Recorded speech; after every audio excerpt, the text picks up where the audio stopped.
काय नाशिकची परिस्थिती झाली ती आपण बघितली। पुण्यामध्ये मात्र मुसळधार पावसाने साथीचे रोग वाढतायत। त्यातही झिका व्हायरसने पुणेकरांची चिंता वाढवली आहे। रुग्णसंख्येमध्ये झपाट्याने वाढ होत असून यामध्ये गर्भवती महिलांचं प्रमाण हे अधिक आहे। पाहूया त्याचा आढावा घेणारा हा एक रिपोर्ट। पुणेकरांसाठी धोक्याची घंटा।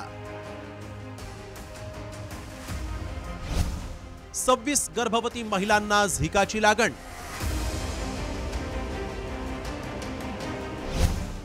पुणे शहरात झिका व्हायरसचे 66 रुग्ण। पुणे शहरातील झिकाचे रुग्ण दिवसेंदिवस वाढताना दिसतायत। रुग्णसंख्या 66 वर जाऊन पोहोचली आहे। आतापर्यंत झिकाचा संसर्ग झालेल्या 4 रुग्णांचा मृत्यू झालाय। त्यामुळे आरोग्य यंत्रणेची चिंता वाढली। सार्वजनिक आरोग्य विभागाची समिती या 4 रुग्णांच्या मृत्यूचं परीक्षण करणार आहे। त्यातून त्यांच्या मृत्यूचं नेमकं कारण स्पष्ट होणार आहे। मुसळधार पाऊस, अस्वच्छता आणि साचलेल्या पाण्यामुळे मोठ्या प्रमाणावर धोका वाढल्याचं दिसून येत आहे। गंभीर बाब म्हणजे यामध्ये 26 गर्भवती महिलांना झिका व्हायरसची लागण झाली आहे। पुण्यामध्ये सध्या एकूण 66 झिका पॉझिटिव्ह पेशंट आढळून आलेले आहेत। यामध्ये 66 पैकी 26 ह्या गरोदर महिला आढळून आलेल्या आहेत। आता ज्या 26 ज्या पेशंट आढळून आलेले आहेत त्यामध्ये 16 आठवड्याच्या पुढच्या जर म्हटलं तर 23 पेशंट आहेत, परंतु त्यांचा ॲनोमॅली स्कॅन आपण केलेला आहे, तर तो ॲनोमॅली स्कॅन आपल्याला नॉर्मल आढळून आलेला आहे। नुकतंच बावधन येथील 22 आठवड्यांच्या गर्भवती तरुणीला झिका विषाणूचा संसर्ग आढळून आला होता।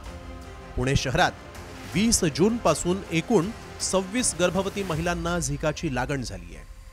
झिका झालेल्या आणि संशयित बाधित गर्भवती महिलांना घाबरण्याचं कारण नाही।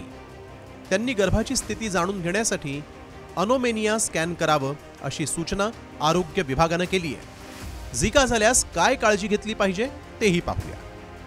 आराम करा, डिहायड्रेशन टाळा, भरपूर पाणी प्या, ताप आणि वेदना शमण्यासाठी डॉक्टरांच्या सल्ल्यानं औषधं घ्या।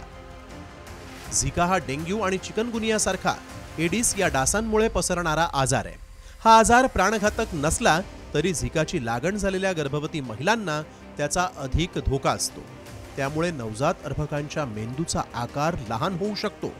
यामुळे गर्भवती महिलांना तपासणी करून सतत दक्ष राहण्याचं आवाहन करण्यात आलंय। ब्युरो रिपोर्ट, साम टीव्ही।